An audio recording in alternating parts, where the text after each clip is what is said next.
আসসালামু আলাইকুম। সবাইকে আমন্ত্রণ জানাচ্ছি পুঁজিবাজার নিয়ে এনটিভির নিয়মিত আয়োজন মার্কেট ওয়াচে। আমি মুস্তাক সাদেক। প্রিয় দর্শক, আমরা এই অনুষ্ঠানে পুঁজিবাজার নিয়ে আলোচনা করি। গতকালকে পুঁজিবাজারের 53 পয়েন্ট হারিয়েছে এবং একটা প্যানিক সেল হয়েছে। এক পর্যায়ে মনে হয়েছে সাধারণ বিনিয়োগকারীরা অনেকে দৌড়াদৌড়ি করছে, এই বাজারের কি কোনো অভিভাবক নাই, এটার কি কিছু করার নাই, এমন একটা অবস্থানে একটা প্যানিক সেল আরম্ভ হয়। যখনই কোথাও প্যানিক সেল হয় তখন সাধারণত দুনিয়ার সব জায়গাতেই প্যানিক সেল হইতেই পারে এবং হইলে একটা সাপোর্ট আসে, কিন্তু কালকে এরকম কোনো সাপোর্ট আসেনি। আজকেও বাজারের অবস্থা তেমন ভালো না এবং আমরা যতটুকু জানি এখনও বাজার পড়তেছে, বাজার পড়বে এবং প্যানিক সেল হলে পরে প্যানিক সেলের ওষুধ আছে। আজকে বিভিন্ন পত্রপত্রিকায় দেখলাম যে Dhaka stock exchange merchant bank বা প্রাতিষ্ঠানিক বিনিয়োগকারীদেরকে নিয়ে আজকে মিটিংয়ে বসছেন। ছোটোবেলায় একটা ইংরেজি ট্রান্সলেশনে ছিল ডাক্তার আসিবার রোগী মারা গেল। অর্থাৎ আমাদেরও ডাক্তার আসবে, কখন আসবে, কিভাবে আসবে, পুঁজিবাজারের অবস্থা তখন কী অবস্থায় থাকবে সেটাই দেখার বিষয়। যাই হোক প্রিয় দর্শক, আজকের মিটিংয়ে কী সিদ্ধান্ত হয় সেটাও আপনারা দেখবেন, আমরাও জানবো। তো আপনাদের কাছে একটা অনুরোধ, আপনারা যে কথাগুলো বলেন সেটা কিন্তু আমরা মিডিয়ার মাধ্যমে ওনাদের কর্ণকুহুরে পৌঁছানোর চেষ্টা করি। অন্তত এইটুকু চেষ্টা করি যে আপনাদের দুঃখ, দুর্দশা, কষ্ট, অসহায়ত্বের অবস্থানটা আমরা তুলে ধরতে চেষ্টা করি। যাই হোক, আজকে আমরা পুঁজিবাজারের এই দুরবস্থার অবস্থানে আমরা দুইজন বিশিষ্ট স্টক ব্রোকারকে এখানে এনেছি, একজন চার্টার অ্যাকাউন্টেন্টকে এনেছি, জনাব মিজানুর রহমান খান, তিনি সাবেক সহসভাপতি ঢাকা স্টক এক্সচেঞ্জের, মিসেস খুজিদা নূরে নাহরিন, উনিও সাবেক পরিচালক ঢাকা স্টক এক্সচেঞ্জ, আরেকজন উদীয়মান চার্টার অ্যাকাউন্টেন্ট মোহাম্মদ শফিকুল আলম আজকে আলোচনায় অংশগ্রহণ করবেন। প্রিয় দর্শক, আপনারাও কিন্তু আমাদের আলোচনায় যোগাযোগ করতে পারেন। স্ক্রলে যে নাম্বার দেওয়া আছে, আপনারা টেলিফোন করে আমাদের আলোচনায় অংশগ্রহণ করতে পারেন। আসা যাক আলোচনায়। প্রথমে আমি খুজিস্তান নূরে নাহরিনকে, মন্নিকে প্রশ্ন করি, এই যে দুরবস্থা বাজারের, এই যে একটা ফ্রি ফলের মতো কালকে ফল করলো এবং সাধারণ বিনিয়োগকারীরা এরকম অসহায়ের মতো তাকায় রইল যে এর কি কোনো প্রতিকার নাই, এর কি কোনো অবস্থান নাই, এর কি কোনো সাপোর্ট আসবে না, কেন হচ্ছে, কি কারণ হচ্ছে, কেউ কোনো কারণ খুঁজে পাচ্ছে না। উনি আপনি বলেন তো, আপনারা অনেকদিন ধরে আছেন স্টক মার্কেটে, কি কারণ? ধন্যবাদ মুস্তাক ভাই আপনাকে প্রশ্নটা করার জন্য। এটা কিন্তু আমাদের সবারই প্রশ্ন যে কেন মার্কেট পড়ছে, পতনের বৃত্ত থেকে মার্কেট উঠে আসতে পারছে না অনেক চেষ্টা সত্ত্বেও। এবং আপনি যার সাথেই কথা বলছেন, আমরা ছাড়াও আমাদের রেগুলেটরি বডি সবাই কিন্তু আন্তরিক, সবাই সচেষ্ট আছে মার্কেটটাকে ঠিক করতে। তারপরও কেন যেন এই পতনের বৃত্ত থেকে বেরিয়ে আসতে পারছে না। আপনি যদি বলেন যে একটা কারণ কিন্তু সুস্পষ্ট, এটা একটা মার্কেট, ক্যাপিটাল মার্কেট। এখানে মার্কেটটা কিসের উপর ডিপেন্ড করে? Demand and supply. আপনি দেখেন 2010 সালের পতনের পরে 76টা, প্রায় 76 কিংবা ততোধিক শেয়ার বাজারে এসছে, নতুন নতুন স্টক বাজারে এসছে, মার্কেটে এসছে অনেক, 76 কিংবা আরও বেশি, তার থেকে বেশি এসছে। তো এই যে শেয়ার, তার মানে হাজার হাজার কোটি টাকা মার্কেট থেকে বেরিয়ে গেছে অ্যাট এ টাইম। কি হয়েছে 2010-এর পরে ব্যাংক এবং নন ব্যাংকিং ফিনান্সিয়াল ইনস্টিটিউটের উপরে বাংলাদেশ ব্যাংক থেকে চাপ এসছে। কি চাপ এসছে? যে তাদের অতিরিক্ত এক্সপোজার লিমিট যেটা আছে 25%, পেড আপের 25%-এর উপরে পরে, সেটাকে সমন্বয় করতে হবে 21শে জুলাই 2016-র মধ্যে। তাহলে কি হচ্ছে জিনিসটা? একদিকে আপনি প্রেশারাইজ করছেন যে এক্সপোজার কমিয়ে ফেলতে, আরেকদিকে আপনি সরবরাহ বাড়িয়ে দিয়েছেন নতুন নতুন শেয়ার, নতুন নতুন স্টকের। এখানে আপনারাই বলেছেন, আপনাদের স্টক এক্সচেঞ্জের প্রতিনিধি এবং মার্চেন্ট ব্যাংকের প্রতিনিধি মাননীয় অর্থমন্ত্রীকে দেখা করেছেন এবং সেখানে বলা হয়েছে অর্থমন্ত্রী এটাকে 2 বছর গত নভেম্বরের 15 তারিখে যখন এরা গেল মার্চেন্ট ব্যাংকার্স অ্যাসোসিয়েশন, আমাদের কয়েকজন মেম্বার স্বপ্রণোদিত হয়ে যখন দেখা করেছে, অর্থমন্ত্রী কিন্তু তাদেরকে আশ্বস্ত করেছিলেন যে না, আমি এটা দেখছি, 2 বছর বাড়ানো হবে, 2018 পর্যন্ত এক্সটেনশন করা হবে। কিন্তু পরবর্তীতে এটার কিন্তু কোনো কন্টিনিউয়েশন নাই। ওই জিনিসটা 10 দিনের মধ্যে যেটা হওয়ার কথা ছিল, এটা ওখানেই থেমে আছে। ওটার কিন্তু আমরা পরবর্তীতে কি কোনো কন্টিনিউয়েশন দেখেছি? পরবর্তীতে কাগজে আসতে হবে, রাইট? এখন পর্যন্ত এখন ব্ল্যাক এন্ড হোয়াইট উদ্যোগ আমরা দেখতে পাইনি। ব্ল্যাক এন্ড হোয়াইট এখন ব্যাংকগুলোকে চিঠি দেওয়া হয়। আমি আরেকটু বলবো, মুস্তাক ভাই, এখানে পুঁজিবাজারটার যে অবস্থা, আমরা ব্রোকার যারা আছি আমাদের কিন্তু দেয়ালে পিঠ থেকে গেছে। আপনি একটু আগে বললেন যে বিনিয়োগকারীদের উদ্দেশ্যে যে কথাটি বললেন যে বিনিয়োগকারীর সাথে আমরা সহানুভূতিশীল, আমরা আসলে সরাসরি বিনিয়োগকারীদের সাথে জড়িত। বিকজ বিনিয়োগকারী যদি লস করে আমাদের তো লাভ নেই, আমরাও কিন্তু লস করছি। বিনিয়োগকারীদেরও জানা দরকার যে আমরা ব্রোকার যারা আছি আমাদেরও দেয়ালে পিঠ থেকে গেছে। সো আমরা অবশ্যই আপনাদের প্রতি সহানুভূতিশীল যে আপনাদের লস হচ্ছে। লসটা কেন হচ্ছে মুস্তাক ভাই আমি বলি, কারণ কি হচ্ছে যে আপনি যেভাবে বলেন মার্কেট কিন্তু ড্রাই হয়ে গেছে, এখানে অবাধ অর্থের প্রবাহ নাই। যেই পরিমাণ লিকুইডিটি থাকার কথা ছিল, আপনি দেখেন এতগুলো শেয়ার এসছে 2010-এর পর থেকে, মার্কেট কি টার্নওভার কি বেড়েছে? আপনি বলতে যাচ্ছেন ড্রাই আপ হয়ে গেছে। এক্স্যাক্টলি, না আপনি কি বলেন টার্নওভার কি বেড়েছে? ওই 300 কোটি টাকার বৃত্তেই কিন্তু ঘুরপাক খাচ্ছে। আপনি এতগুলো শেয়ার এলো, তাহলে কি হলো? মার্কেটে তো ওই পুরনো বিনিয়োগকারী যারা ছিল গুটি কয়েক, তাহলে কিন্তু ওইটাই। আপনি আরেকটু বলি, আপনি অনেককে বলবেন যে মার্কেট ড্রাই হয়ে গেছে, এটার প্রেক্ষিতে অনেকে বলে থাকেন কোথায় আইপিও তো ওভার সাবস্ক্রিপশন হচ্ছে, আইপিওতে তো 20 গুণ শেয়ার বেশি পড়ছে, 20 গুণ অ্যাপ্লিকেশন বেশি পড়ছে। আমি একটু বলি মুস্তাক ভাই, এখানে যে আমার আনসারটা হচ্ছে যে আমি একটুখানি ওনার কাছে যাচ্ছি।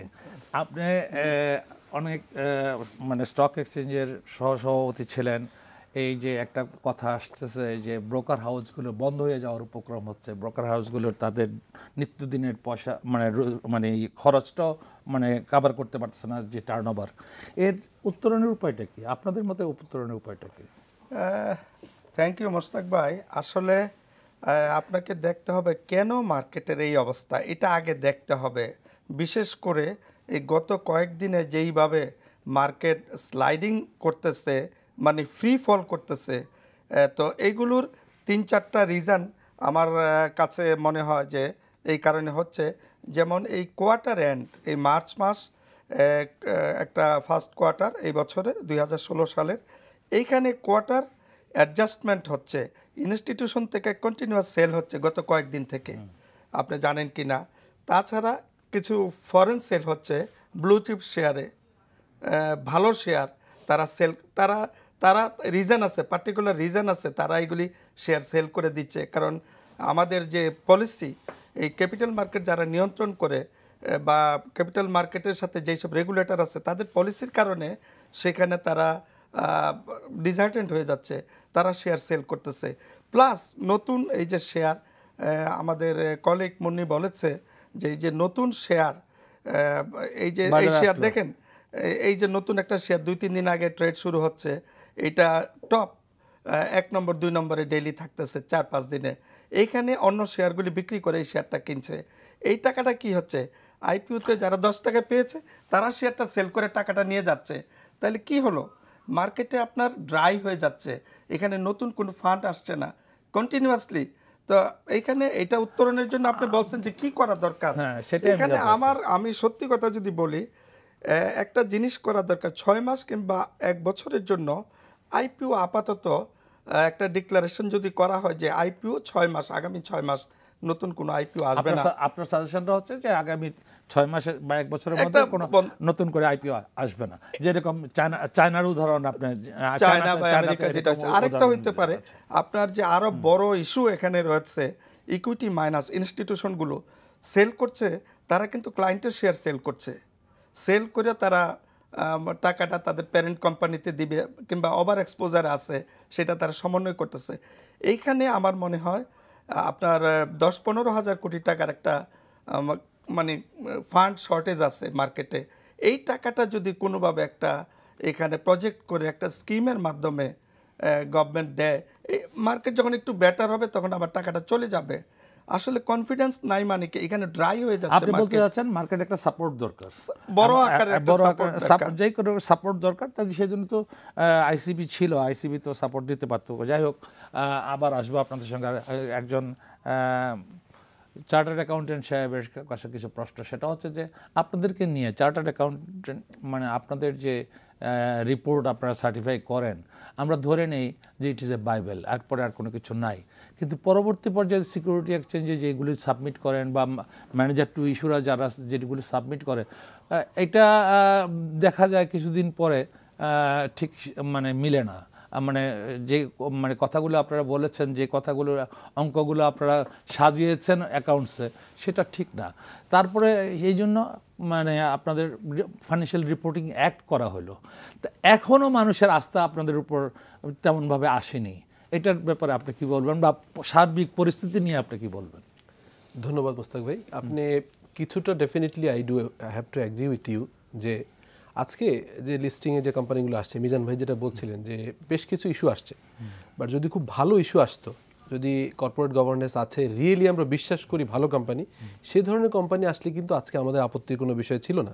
কিন্তু দেখেন কারা আসছে, এই লাস্ট যদি 80 বা আপা যেটা বললেন 75, এই 75 ইস্যুর ভিতরে আপনাকে দেখতে হবে যে এই কয়টা কোম্পানিতে প্রফেশনাল অ্যাকাউন্টেন্ট আছে। প্রথম অডিটরের কথা পরে আসি, তারা ভালো সফটওয়্যার ইউজ করছে কিনা, তাদের অ্যাকাউন্টসের উপরে একজন অডিটর কি করেন। অডিটর বাংলাদেশের পার্সপেক্টিভে দেখা যায় বছরের শেষে অ্যাকাউন্টস হয়ে গেছে অথবা আইপিওতে আসবে, অ্যাকাউন্টস করে ফেলছে উনি।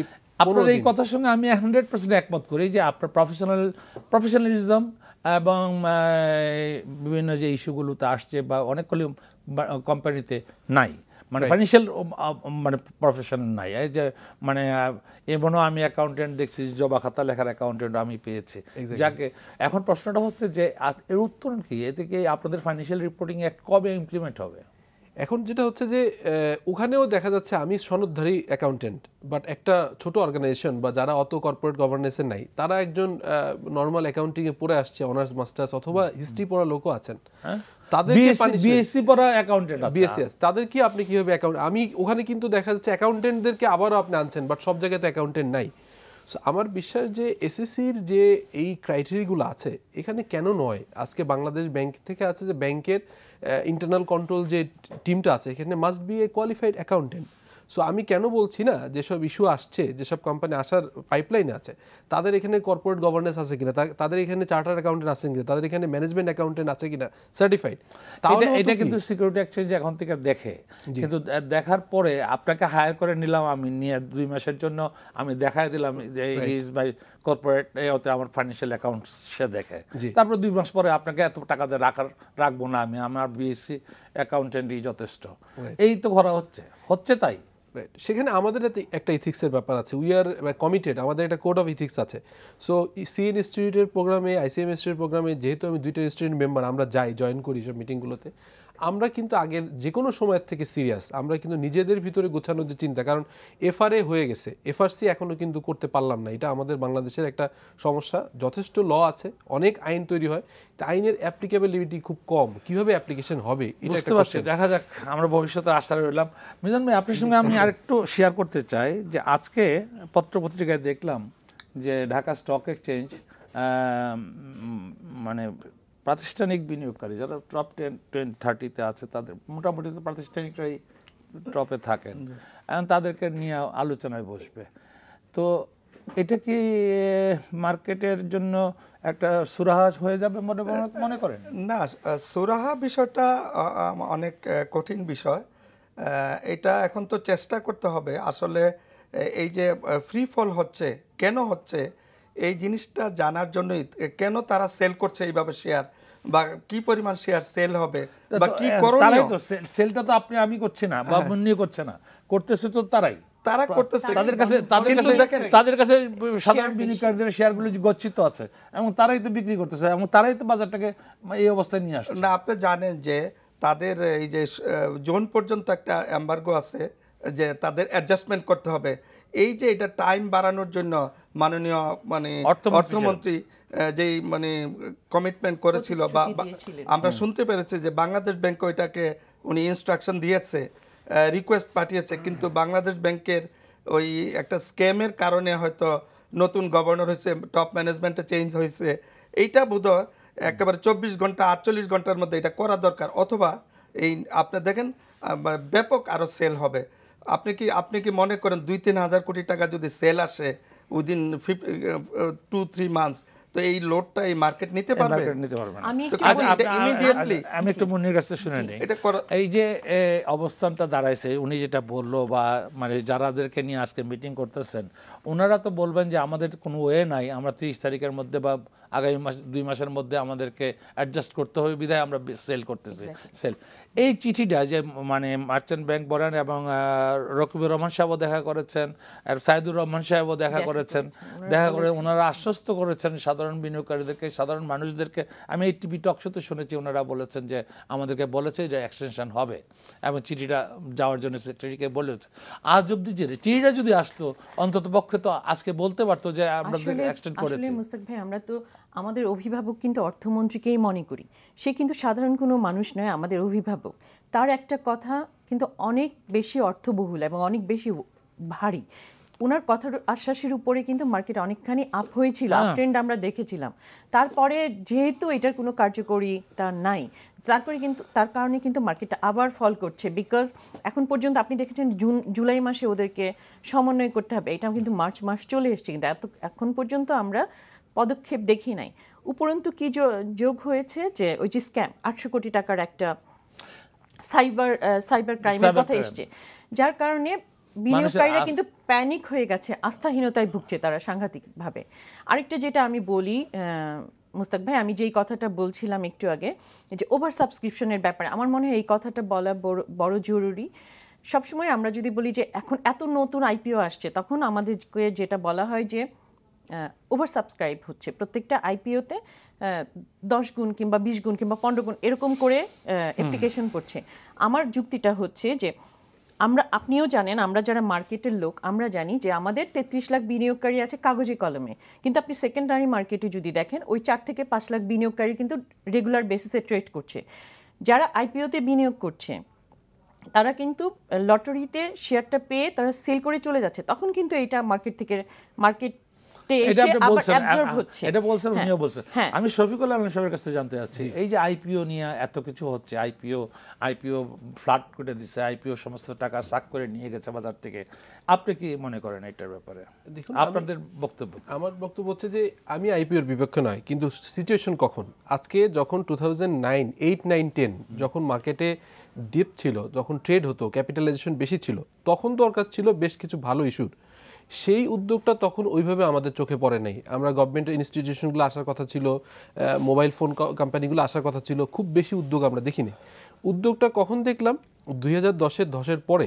এই যে ধসের পরে নতুন করে উদ্যোগগুলো নেওয়া হলো, ফলে কি হলো, যখন আপনি চাচ্ছেন যে ইস্যু আসুক, যারা রিয়েলি আসলে মার্কেট ভালো হয় তাদেরকে খুব একটা কিন্তু আমি এখানে আহ্বান জানানোর কোনো নজির আমি দেখিনি। বাট যারা স্বপ্রণোদিত হয়ে আসছেন, যারা আসলে কি উদ্দেশ্য নিয়ে আসছেন, সব কোম্পানির উদ্দেশ্য আমি এক ভালো আপনার আলোচনাটা কন্টিনিউ করব।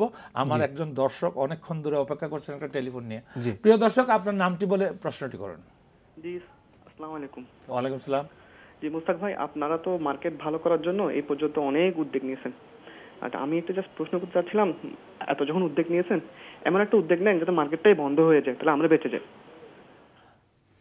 সত্যি কথা বলতে কি, আপনি যেরকম ব্যথিত, আপনি যেরকম অসহায় মতো বলছেন, আজকে আমি প্রারম্ভিক কিন্তু এটা বলছি, আমাদের অবস্থা কিন্তু খুব করুণ। আমাদের ব্রোকার হাউসগুলো বন্ধ হয়ে যাচ্ছে, আমাদের ব্রোকার হাউসের একের পর এক বন্ধ হওয়ার উপক্রম হয়েছে, সেটা নিয়ে আলোচনা করতেছি। তো একটা জিনিস হয় কি, আপনি বলতেছেন না আমরা কেন আলোচনা করি, এই অনেকে বলছেন, আমাকে আজকেও অনেকে টেলিফোন করেছেন যে এই নিয়ে আলোচনা করে লাভটা কি হচ্ছে। লাভটা এইটুকু হচ্ছে, অন্ততপক্ষে এই সংশ্লিষ্ট ব্যক্তিবর্গের বা প্রতিষ্ঠানের কাছে আপনাদের এই দুঃখের কথাগুলো পৌঁছাতে পারছি আমরা মিডিয়ার মাধ্যমে। এনটিভি না থাকলে, এই আদার অন্যান্য টিভিগুলো না থাকলে কীভাবে পৌঁছাতেন? সাংবাদিক ভাইরা মাঝে মাঝে পত্রিকাতে লিখছেন, সেইভাবে তো যাইতে তো হবে ওনাদের কাছে, ওনারা বুঝতে হবে যে আপনাদের কষ্টটুকু। যাই হোক, আমি ধন্যবাদ আপনাকে, আপনার মনের কষ্টটা, আবেগটা প্রকাশ করেছেন। জি, যেটা বলতেছিলেন। আমার মনে হয় যে এখন যেহেতু মার্কেটে ড্রাই আছে, এখন ফান্ড নাই, মানে ইনফ্যাক্ট আমাদের মানি মার্কেটে অ্যাভেলেবেল এক্সেস ফান্ড আছে, বাট সিচুয়েশনের কারণে, কোঅর্ডিনেশনের অভাবে আজকে স্টক মার্কেটে কিন্তু সেভাবে institution as well as retail ইনভেস্টরদের কাছে ওইভাবে টাকা নেই। আমরা জানি যদি কোনো আইপিওতে অ্যাপ্লাই করতে হয়, এখান থেকে শেয়ার সেল করে বেরোয় যাচ্ছে। সো এই সিচুয়েশনে যেমনিভাবে একটা কোঅর্ডিনেশন নিয়ে একটা ফান্ড দরকার, যেটা অলরেডি মিজান ভাই বলছেন, একই সঙ্গে একটু চিন্তা করা দরকার যে কোন আইপিওগুলো আসলেই এই মুহূর্তে ছাড়া উচিত কিনা, এবং এটা খুব দেখে শুনে, ইভেন 3 মাস 6 মাসের জন্য ডেফারেল হতে পারে, বাজারের ডেপটা বোঝার জন্য। এটা না করলে যেটা হবে যে এই মার্কেটে কিন্তু আস্তে আস্তে আরো ড্রাই হয়ে যাবে। বেশ কিছু ইস্যু কিন্তু সামনে আছে, এবং এগুলো কি আছে আমরা বলছি যে আমরা পাবলিক ইস্যু রুল চেঞ্জ হলো, হ্যাঁ, কিন্তু চেঞ্জ হওয়ার ফলে পাবলিক রুল চেঞ্জ হয়েছে, কিন্তু সময়ের ব্যাপার। আপনি যদি পৌষ মাসের ওয়াজ চৈত মাসে পড়েন তাহলে তো মুশকিল।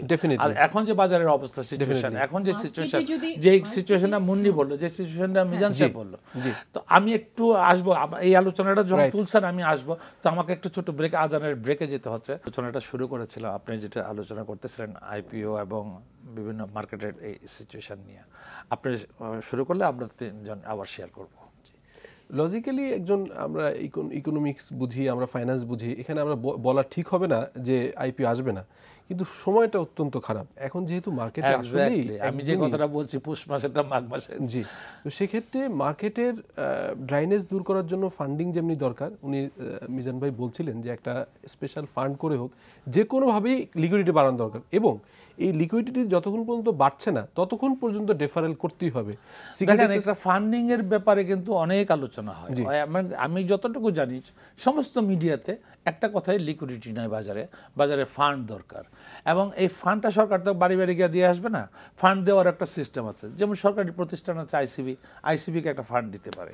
আবার সরকারের কিন্তু কয়েকটা ব্রোকারেজ হাউস আছে, এমন মানে সোনালী ব্যাংক আছে, জনতা ব্যাংক আছে, অগ্রণী ব্যাংক আছে, রূপালী ব্যাংক আছে। এইসব ব্যাংকের মাধ্যমে ফান্ডিং করতে পারে, সরকার ইচ্ছা করলে পারে। কিন্তু প্রশ্নটা হচ্ছে যে ওই যে মানে ভাসুরের নাম নেওয়া যাবে না, 25% মানে বাইরে যাওয়া যাবে না, এই নিয়ে একটা দ্বিধাদ্বন্দ্ব আছে। আমরা যতটুকু জানি, আপনিও জানেন, সবাই জানে, এখানে আমরা সবাই তো স্টক মার্কেট নিয়ে আছি। যখন এইরকম ধরনের একটা ক্রাইসিস হয়, সেন্ট্রাল ব্যাংক আগায় আসে, ডেফিনেটলি সবাই জানে এটা। কিন্তু আমাদের সেন্ট্রাল ব্যাংক আজ অবধি 2010 সালেও আসে নাই, 96 ক্রাশেও আসে নাই, আজকেও আসতেছে না। এটা আরেকটা মজার বিষয়, আমরা এটা সামাজিক মিডিয়ায় দেখি যে সেন্ট্রাল ব্যাংকগুলো লিড যারা করেন ওনারা কিন্তু সাধারণত ব্যাংকার এবং ব্যাংকিং ব্যাকগ্রাউন্ড, ইকোনমিক্স বোঝেন, স্টক মার্কেট বোঝেন, বিকজ স্টক মার্কেট কিন্তু ছোট পরিসরে দেখার কোনো জায়গা না। ওয়ার্ল্ড ইকোনমিতে কিন্তু টোটাল ইকোনমিক প্যারামিটারের মধ্যে সবচেয়ে স্ট্রং প্যারামিটার হচ্ছে স্টক মার্কেট। এখানে এই সম্পর্কে যাদের নলেজ কম আছেন বা যারা আন্তরিক কম, সেই ধরনের লোকদেরকে তো আসলে বাংলাদেশ ব্যাংক সহ অন্য জায়গায় আসা আমার কাম্য না কোনোভাবেই। এটা একটা বড় ধরনের ডিলেমা। কাম্য না থাকলেও হচ্ছে। জি, যাই হোক, মিজান ভাই যে জিনিসটা আলোচনা আপনি করতেছিলেন এবং আলোচনা আসতেছিলেন, এর উত্তরণের পথ আপনি একটা ফান্ডিং এর কথা বললেন। ফান্ড তো আপনি শুনলেন, ফান্ড আমিও বললাম ফান্ড কিভাবে। হ্যাঁ মোস্তাক ভাই, হ্যাঁ, এখানে ফান্ড ডাইরেক্টলি একটা হতে পারে। ধরেন ইভেন কি আমরা যে 242 জন ব্রোকার আছি, আমরা একটা ব্যাংকে গেলে আমরা কোনো ফান্ড পাই না। বলা হচ্ছে যে আমাদের সম্পদের বেসিক প্রাইস 30-32 কোটি টাকা আছে, আমি 5 কোটি টাকা চাইলে আমাকে ব্যাংক দিচ্ছে না, বলে না আমরা ওভার এক্সপোজ। এখানে এক্সপোজারের ব্যাপারে আমার কিছু কোশ্চেন আছে। এইখানে আসল কথায় আসছেন। কিছুদিন আগে যে জিনিসটা বাংলাদেশ ব্যাংক যে এক্সপোজার থেকে আপনার সাবসিডারি কোম্পানির পেইড আপটাকে বের করা হয়েছে, এখানে কিন্তু আরো কিছু আইটেম আছে, সেইটা যদি আপনার বাদ দেওয়া হয়, তো ফাইন টিউনিং করা হয়, লিস্টেড নন লিস্টেড করলে কিন্তু আরো কিছু সক্ষমতা ইনস্টিটিউশনের বাড়ে। আচ্ছা, আমি একটা প্রশ্ন মানে মিডিয়ার কাছে রাখতে চাচ্ছি, সমস্ত দেশবাসীর কাছে রাখতে চাচ্ছি। আমরা কি অস্পৃশ্য? আমরা স্টক ব্রোকাররা কি অস্পৃশ্য? আমরা যদি টাকা চাই আমাদেরকে দেওয়া হয় না। আমার জানা মতে, আমার এই স্টক বিজনেসে আমি প্রায় 35 বছর যাচ্ছে, আমাদের কোনো একটা স্টক ব্রোকার কিন্তু কারো কোনো ব্যাংকের টাকা মেরে দিছে আমার জানা নাই, ডিফল্ট একটা। কিন্তু আমরা যখনই ব্যাংকের কাছে টাকা চাচ্ছি, ওই এক্সপোজারে যাবে কেন? আমার নিজস্ব আইডেন্টিটি আছে, আমার নিজস্ব একটা কোম্পানি আছে, আমার কোম্পানিকে আপনি টাকা দিবেন, এক্সপোজারের মধ্যে যাবে কেন? এটা কেন? আপনাকে তো বলা হয়েছে যে ব্যাংকগুলো যে শেয়ার কিনবে, শেয়ারের জন্য। আমি একটা প্রতিষ্ঠান, আমার ব্রোকার হাউস যে প্রতিষ্ঠান, আমি প্রতিষ্ঠান হিসেবে আপনার কাছ থেকে পয়সা চাইতে পারবো না কেন? আমি কেন আজকে আমার ক্লায়েন্টকে আমি ফান্ডিং করতে পারবো না? আপনার ব্যাংকগুলো তো ফান্ডিং করতেছে আপনাদের মানে সাবসিডারি কোম্পানিকে। হ্যাঁ, কিন্তু আমি আপনার কাছ থেকে লোন নিয়ে আমার কোম্পানি চালাতে পারবো না। এই 25%-এর মধ্যে মুন্নি যদি এটার ব্যাপারে বলেন। বাংলাদেশ ব্যাংক আমাদের ব্যাপারে ভূমিকা রাখছেন, এটা আমাদের জন্য প্রচণ্ড একটা দুর্ভাগ্যের ব্যাপার। কারণ আমরা দেখেছি যে বিভিন্ন দেশে যখন শেয়ার বাজারের দুঃসময়, তখন কিন্তু সেন্ট্রাল ব্যাংকগুলোই এগিয়ে এসছে, কিন্তু আমাদের এখানেই কিন্তু এটা আমরা দেখতে পাচ্ছি না। এবং দেখেন যে অর্থমন্ত্রী বলার পরেও কিন্তু এটা পদক্ষেপ নেওয়া হয়নি। সে কিন্তু আন্তরিকতার সাথে বলেছিল যে এইটা আমরা বিশ্বাস করেছিলাম। মার্চ মাসে আপনি দেখেন আমাদের কি অবস্থা, এবং আমরা ব্রোকাররাও কিন্তু কোনো টাকা নিতে পারছি না আমাদের কোম্পানির এগেনস্টে। আমাদেরটা তো একটা যে আপনার এক্সপোজারের সংজ্ঞাটাও কিন্তু চেঞ্জ করার একটা দাবি আমরা জানিয়েছিলাম যে অনলি লিস্টেড কোম্পানিগুলো এক্সপোজার লিমিটের মধ্যে থাকুক, নন লিস্টেড যেগুলো আছে সাবসিডিয়ারি কোম্পানির পেইড আপ ক্যাপিটাল এবং অন্য অন্য যেগুলো বন্ড আছে ডিভেঞ্চার আছে এগুলো যেন এক্সপোজার লিমিটের মধ্যে লিমিটের বাইরে থাকে।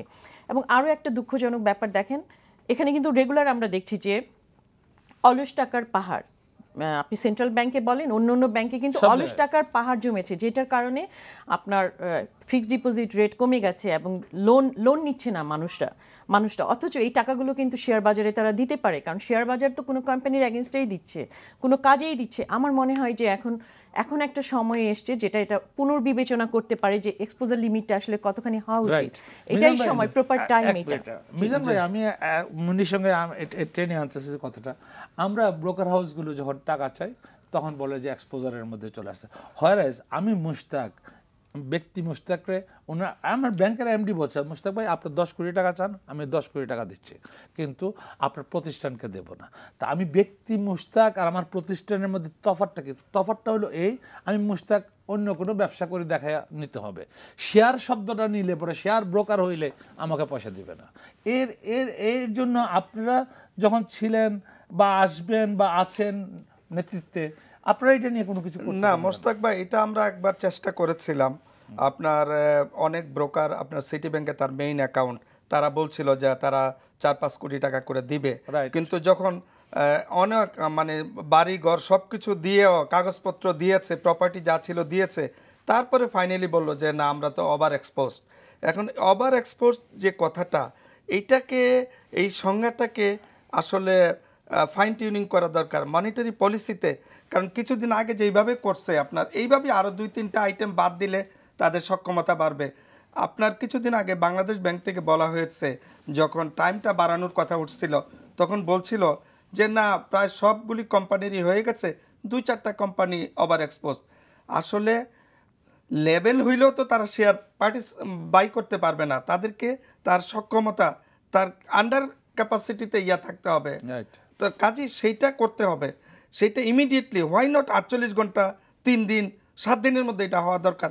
এরকম একটা সিগন্যাল না গেলে মার্কেটে কিন্তু ব্যাপক হারে পতন হবে। মিজান ভাই, আমি বললাম না ডাক্তার আসিবার পরে রোগী মরিয়া গেল, তো আমাদের অবস্থা তাই দাঁড়াবে। আপনাকে যেটা নিয়ে আমরা বলছিলাম, আপনি আইপিও নিয়ে কথা তুলছিলেন, আইপিও আসার নিয়ে কথা বলছেন। এই যে দেখেন বুক বিল্ডিং মেথডে এখন প্রাইস ডিসকভারি হয় এবং প্রাইস ডিটারমিন করা হয়।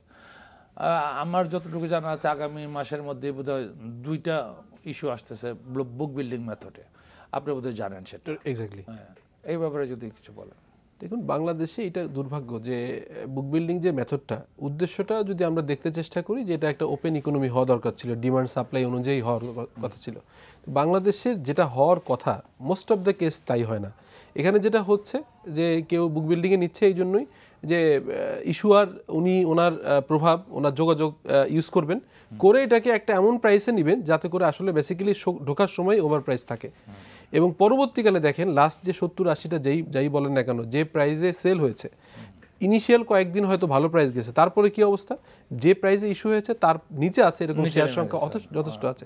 সো এই বুক বিল্ডিং মেথড এটাও আর একটা মানে ইউজটা হচ্ছে কিন্তু ডিফারেন্ট ভাবে, যে উদ্দেশ্যে করা হয়েছে উদ্দেশ্যটা উদ্দেশ্য মহৎ ছিল, কিন্তু কার্যত মানে যেটা হয় সেটা বাংলাদেশে যে পরিস্থিতি এক্সপোজারের সম্পর্কে একটু মানে উনি বলছিলেন, আমি যেটা বলছি যে আমি এই সুযোগটা হয়েছে যখন এটা নিয়ে কথা আসছে সিন্স 2010, সারা ওয়ার্ল্ডেরই এই ধরনের যে এক্সপোজারের যে সংজ্ঞা আছে, বাংলাদেশের এই সংজ্ঞার শুরু থেকেই অ্যাম্বিগুইটিপূর্ণ ছিল, কিছুটা কারেকশন আসছে।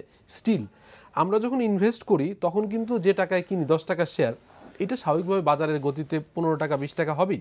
তো এক্সপোজার তো ওর সঙ্গে সঙ্গে কিন্তু আমার মার্কেট ভ্যালুটা বাড়ছে। সো হোয়াট ইজ দ্য মানে এটা লজিকটা কি? এইটা নিয়ে শুনেন, এইটা নিয়ে এই সংজ্ঞাটাকে সংজ্ঞায়িত কিভাবে করবে, এটা এক একজন এক একভাবে, যে ব্যুরোক্রেসি একবার চিন্তা করে একভাবে, আমরা চিন্তা করি একভাবে, সাধারণ বিনিয়োগকারীরা চিন্তা করেন একভাবে। এটার কোনো সংজ্ঞায়িত হচ্ছে না আজ অবধি। আজকে কত বছর ধরে এটা নিয়ে কথা হচ্ছে যে এটার একটা স্ট্রেট সংজ্ঞা দেওয়া হোক Exactly. যে এই শেয়ারগুলো আসবে।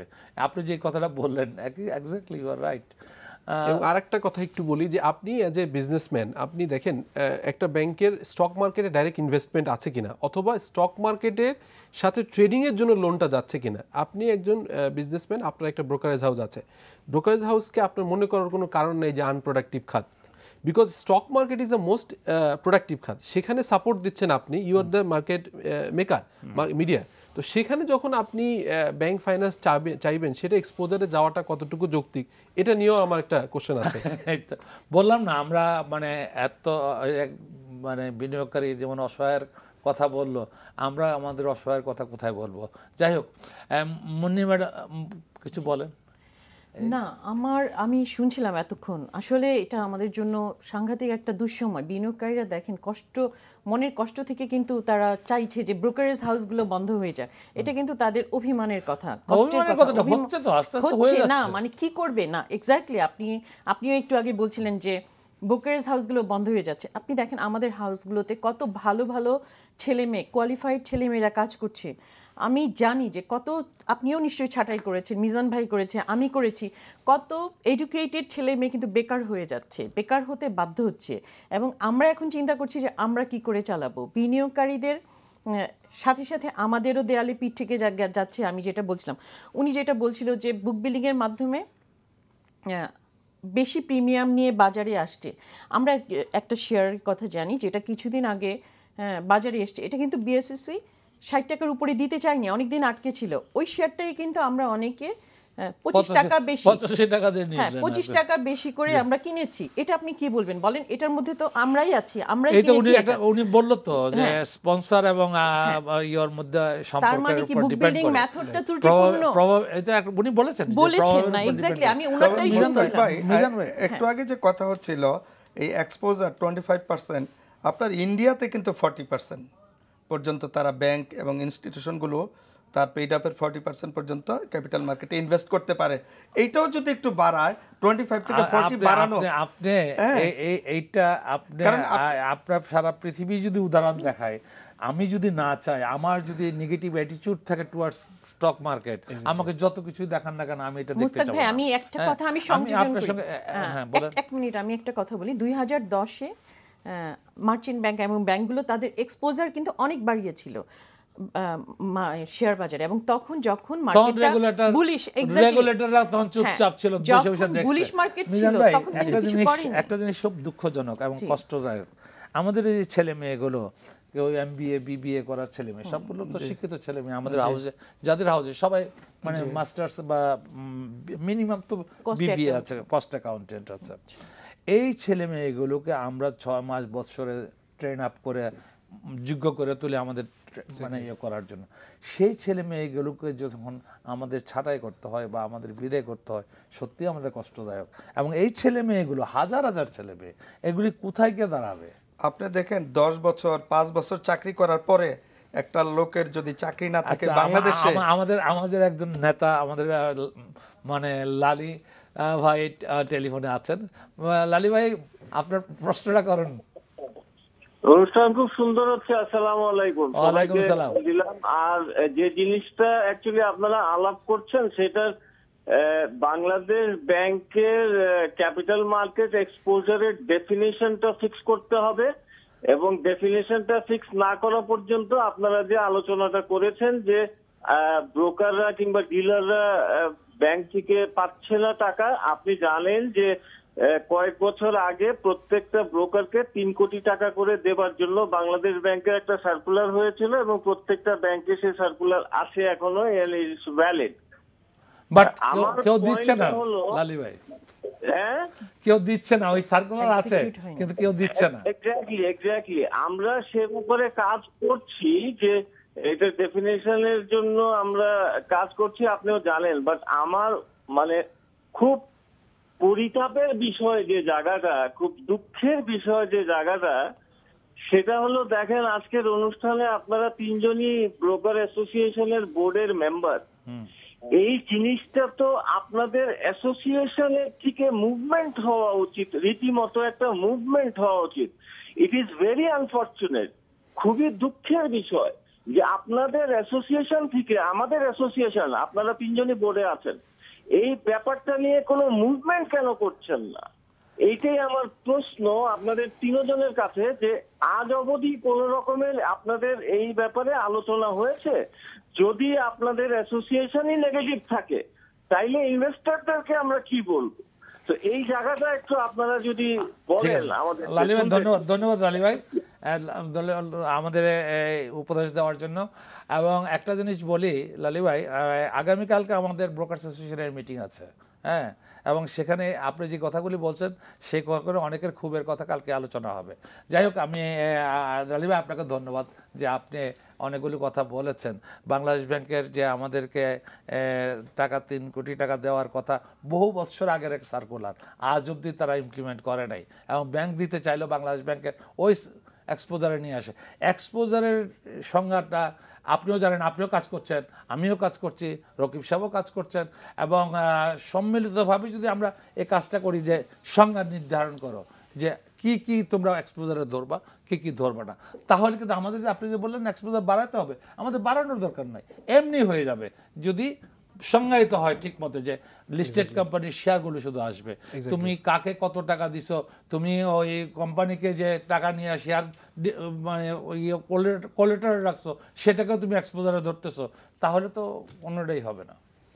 যাই হোক মিজান ভাই, আমি একটা কথা যেটা প্রশ্ন করেছিলাম লালি ভাইয়ের প্রশ্নের আগে, এই যে ছেলে মেয়েগুলো আমরা বিদায় করে দিতে হচ্ছে, এটা কি সামাজিক প্রবলেম হয়ে যাবে না? হ্যাঁ, ডেফিনেটলি। এটা একটা লোক আনএমপ্লয়েড হয়ে যাওয়া, তার বাচ্চা কাচ্চা আছে, সে একটা বাসা ভাড়া নিয়ে থাকতেছে, একটা গাড়ি স্বপ্ন দেখতেছে, সে এই যে আনএমপ্লয়মেন্ট, এখন গভর্নমেন্টের তো বড় বড় ইন্ডাস্ট্রি বা এমপ্লয়মেন্টের কোনো জায়গা তৈরি হচ্ছে না। আসলে মেইনলি ক্যাপিটাল মার্কেটকে ভাইব্রেন্ট না করলে ইকোনমির অন্যান্য সেক্টরও তো আপনার ভাইব্রেন্ট হচ্ছে না।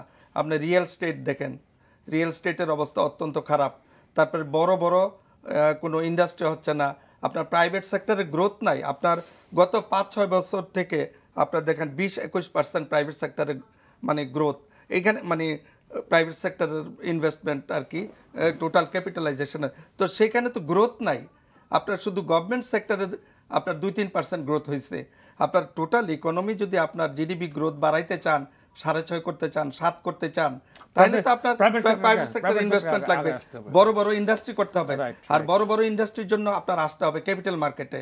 আপনার ক্যাপিটাল মার্কেট থেকে টাকা উইথড্র, আমি বলছি যে আপাতত 6 মাস বা 1 বছর মানে ইস্যু ইয়া রাখা হোক, এটা মার্কেটের স্বার্থে বলছি। আপনাদের দুইজনের কথা এবং মানে ওনার কথা, উনি যদিও আমাদের স্টক ব্রোকার না, সবারই একটা জিনিস কি, আমরা তো মার্কেটটাকে ভাইব্রেট করতে হবে, মার্কেটের নারীর খবর রাখি, কারণ হচ্ছে যে আমাদের সঙ্গে বিনিয়োগকারীদের সরাসরি সম্পর্ক, আমরা এটি আমাদের রুচি এবং এইভাবেই আমরা চলি।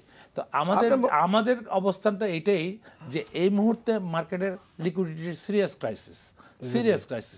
এই ক্রাইসিস অবস্থায় যদি আবার কিছু টাকা সাক করা হয় বাজার থেকে, বাজার টোটালি ড্রাই আপ হয়ে যাবে। এটাই তো বুদ্ধ কথা, আপনিও বলতে চাচ্ছেন, আপনিও বলতে চাচ্ছেন। এবং একটা ভালো মার্কেটের জন্য আমি একটু বলি, মার্কেট ডেপথ, আমরা যেটা বলি যে নতুন শেয়ার আসা দরকার মার্কেট ডেপথ বাড়ানোর জন্য, এটা সবাই বলে থাকে, কিন্তু যে হারে শেয়ার সরবরাহ হচ্ছে সেই হারে টাকাটা কোত্থেকে আসছে? টাকা কিন্তু আসছে না, মার্কেট ক্যাপ বাড়ে, ড্রাই, এক্স্যাক্টলি, মার্কেট ক্যাপ আরো কমে যাচ্ছে। তাহলে এটা কি হচ্ছে? মার্কেট ড্রাই হয়ে যাচ্ছে। এই জিনিসটা বুঝতে হবে। অনেকে যেমন বলে, আমরা যখন বলি যে অতিরিক্ত শেয়ার আসছে, আমরা শেয়ারের প্রেসারে আছি, তখন স্ট্রেটওয়েতে বলা হয় যে ওভার সাবস্ক্রাইব তো হচ্ছে, মানুষ বেশি 2 গুণ 3 গুণ 4 গুণ তো পড়ছে, কিন্তু প্রাইমারি মার্কেটের লোক সেকেন্ডারি মার্কেটটা যদি ড্রাই আপ হয়ে যায় তখন কিন্তু প্রাইমারি মার্কেটটা লাগবে না, অটোমেটিক্যালি পড়ে যাবে, এবং ওই ধস, ভয়াবহ ধস হবে, যেটা থেকে আমাদের উত্তরণের কোনো সুযোগ থাকবে না। আপনি যেটা বলেছেন যে ডাক্তার আসিবার পূর্বে রোগী মারা যাবে, এক্স্যাক্টলি আমাদের ওই অবস্থাটা হবে তখন। এখনো সময় আছে, আমাদের এই জিনিসগুলো দেখা উচিত। আমাদের শেয়ার বাজার সংশ্লিষ্ট সবাই প্রপারলি ডায়াগনোস করছেন যে এই জিনিসগুলো যে এখনো ডায়াগনোস করা হয়, যদি প্রাইমারি মার্কেটও মারা যায়, মানে শেষ হয়ে ধ্বংস হয়ে যায়, তাহলে আর সেকেন্ডারি মার্কেট না থাকলে তো প্রাইমারি মার্কেট থাকবে না। সেই জন্য ইনস্টিটিউশনগুলোর সক্ষমতা বাড়াইতে হবে, তাদেরকে এখন যে লিকুইডিটি, সেই লিকুইডিটিটা সাপ্লাই দিতে হবে ফর দ্য টাইম বিং হইল, দেওয়ার পরে মার্কেট যখন ভালো হবে তখন ওইটা আবার গভর্নমেন্টের এখানে চলে যাবে, টাকাটা নিয়ে যাবে। সেইটার জন্য যারা সংশ্লিষ্ট আছেন তাদেরকে ইমিডিয়েটলি বসা দরকার এবং মানিটারি পলিসিতেও ফাইন টিউনিং করা দরকার। তো আমার মনে হয় এইটার জন্য আর সময় নিলে আরো ক্ষতি হবে, ব্যাপক। আমি একটু মিজান ভাই সাথে একটু যোগ করতে চাই। মিজান ভাই, আপনার সাথে আমি একমত সম্পূর্ণভাবে। আমি তার সাথে একটু যোগ করে বলতে চাই, শুধু institution, bank, non banking financial institution না, আমরা যারা ব্রোকার আছে 240 জন, তাদেরকে আমাদের ব্রোকারেজ হাউস কিন্তু বিক্রি হয়েছে 32 ক্রোর করে। আমাদেরও মানে না, আমরা তো ইনস্টিটিউশন, ডিলার একটা, ইটস অ্যান ইনস্টিটিউশন। ডিলারদেরকেও আমরা যারা ডিলার আছি তাদেরকেও কিন্তু একটা মানে সাপোর্ট দেওয়ার দরকার আছে এই মোমেন্টে, না হলে কিন্তু শেয়ার বাজারের অবস্থা ভয়াবহ হবে। ওনারা একটা, এই যে আপনার সঙ্গে আমি একমত, কারণ হচ্ছে যে ওনারা মনে করেন যে মানে কতগুলো প্রতিষ্ঠান বলতে এই কয়েকটা ব্যাংক বোধহয় আমরা যে প্রাতিষ্ঠানিক বিনিয়োগ, আমাদের বিনিয়োগ করার মতো অবস্থানে নাই, কারণ আমরাও তো স্টাকআপ হয়ে গেছি। আমরাও হয়তো কেউ ব্যাংক মানে বিনিয়োগকারীকে ইয়েও করেছি, ঋণ দিয়েছি, সেটা স্টাকআপ হয়ে গেছে, আসে নাই, এবং এটা মায়েরও গেছে অনেকের। আরো দুর্ভাগ্যজনক একটু বলি, আরো দুর্ভাগ্যজনক আমি বলি আপনাকে, 2013-তে কিন্তু আপনার নতুন করে বলা হয়েছে যে আগে ছিল আমানতের টোটালটার উপরে 10%, তারপরে বলেছে পেইড আপ ক্যাপিটালের উপর 25%, যেটা অনেক কম। এবং আপনি যদি খেয়াল করে দেখেন 2013 থেকেই কিন্তু অতিরিক্ত কোম্পানি আসা শুরু হয়েছে মার্কেটে, যেটা আমাদের মরার উপর খাড়ার ঘা। একদিকে লিকুইডিটি ক্রাইসিস, ওর আরেকদিকে সরবরাহ বেশি। মানে আমি একটা প্রশ্ন আসতেছি আপনার তিনজনের কাছে মানে সময় বেশি নাই, আমি তিনজনের কাছে উত্তরটা নেব। সেটা হচ্ছে যে আমরা মনে করেছিলাম ব্যাংকের ইন্টারেস্ট রেট কমে গেলে পুঁজিবাজারে বিনিয়োগটা চলে আসবে। ইন্টারেস্ট রেট কমতে 5%, 5.5%-এ চলে আসছে, 15-16 থেকে চলে আসলো। এখন 5.5%-এ আসার পরেও সেই টাকাটা তো ইয়েতে আসেনি, স্টক মার্কেটে আসে নাই। তার টাকাটা কি এখনো কি ব্যাংকে যাচ্ছে? 5.5%-এ যাচ্ছে। মুস্তাক ভাই ঠিক বলেছেন। নর্মাল ইকোনমিক ফেনোমেনায় কি উচিত ছিল, যেহেতু আপনার মানি মার্কেটে এখন রেট কম, আমি চাইলে বেশি টাকা পাচ্ছি না, অটোমেটিক চয়েস ছিল যে ক্যাপিটাল মার্কেটে পুঁজিবাজারে। বাট সমস্যা হচ্ছে যদি কোনো এক্সটার্নাল ডিস্টার্ব না করতো মার্কেটে, বাট আমাদের মার্কেটে, স্টক মার্কেটে প্রতিনিয়তই বিভিন্নভাবে এক্সটার্নাল ডিস্টারবেন্স আছে। এক্সপোজার বলেন, আপনার এই যে মাঝে বাংলাদেশ ব্যাংকের স্ক্যাম বলেন, এই ঘটনাগুলো সবগুলো ঘটনাই কিন্তু এক্সটার্নালি ইম্প্যাক্ট ফেলে। এখন যেটা হচ্ছে যে আপনার সম্পদ অর্জন করতে পারেন, একটা ইন্ডিভিজুয়াল টাকা অর্জন করতে পারে, কিন্তু ন্যাশনাল ইন্টারেস্টেড ইউজ করতে হবে। আজকে জার্মানিতে বলেন, আপনি চাইলে রেস্টুরেন্টে যেয়ে কিন্তু খাবার অর্ডার করে খাবার নষ্ট করতে পারেন না। সো বালিশের ভিতর টাকা রাখা অথবা ব্যাংকে টাকা রাখা, এটা ক্রাইম আমার কাছে মনে হয়। সো এমন একটা সিচুয়েশন ক্রিয়েট করা আছে, ব্যাংকগুলোর টাকা অলস পড়ে আছে, এটা ইকোনমি খুব খারাপ ট্রেন্ড। কিন্তু আজকে আনএমপ্লয়েড তৈরি হলে কিন্তু দেশের ইকোনমিকে ইম্প্যাক্ট পড়বে, কারণ ব্যাংকের টাকা জমা মানে অলস টাকা, liability to the bank. Right. Munni কি বলেন? উনি যে এটা বলছেন, না আমি তো এটার সাথে একমত। হ্যাঁ, যে টাকাগুলো আপনি দেখেন, না আমি অল্প সময়ের জন্য বলছি, ব্যাংক ইন্টারেস্ট, এফডির উপর ব্যাংক ইন্টারেস্ট কমার পরেও বিনিয়োগকারীরা আমাদের শেয়ার মার্কেটে আসছে না, যেটা আমরা ভেবেছিলাম যে আসবে। এটার মূল কারণটা হচ্ছে আস্থাহীনতা। আপনার দেখেন, আপনি বিনিয়োগকারীরা এক্স্যাক্টলি, অবশ্যই আস্থা নাই। আস্থা থাকলে তো তারা না, এখানে আসলে পলিসির কারণে আস্থাহীনতাটা হয়েছে। আমি বলবো মানিটারি পলিসির কারণে আমি আর পারতেছি না, আপনার মানিটারি পলিসির কারণে আমি আর সময় দিতে পারছি না। I am so sorry. প্রিয় দর্শক, আমাকে বাধ্য হয়ে বিদায় নিতে হচ্ছে খুব তাড়াতাড়ি, এবং আপনাদের সবাইকে আমার সালাম। কিন্তু আমরা চেষ্টা করেছি আপনাদের কথাগুলো এখানে বলতে, আপনাদের মনের কথাগুলো তুলে আনতে। আমরা অন্ততপক্ষে আশাবাদী যে আজকেও স্টক এক্সচেঞ্জ প্রাতিষ্ঠানিক বিনিয়োগকারীদেরকে নিয়ে বসেছেন, আগামীকালকে সিকিউরিটি এক্সচেঞ্জ বসবেন। বিভিন্নভাবে আপনাদের কথাগুলো যদি ওনাদের কর্ণকুহরে পৌঁছানো যায়, এবং এই আমরা আলোচনা করছি কি রিমিডি, সেই রিমিডিটা যদি আসে, তাহলে বাজার যদি আবার ফিরে পাই আমরা। ধন্যবাদ আপনাদের সবাইকে, ধন্যবাদ। আসসালামু আলাইকুম।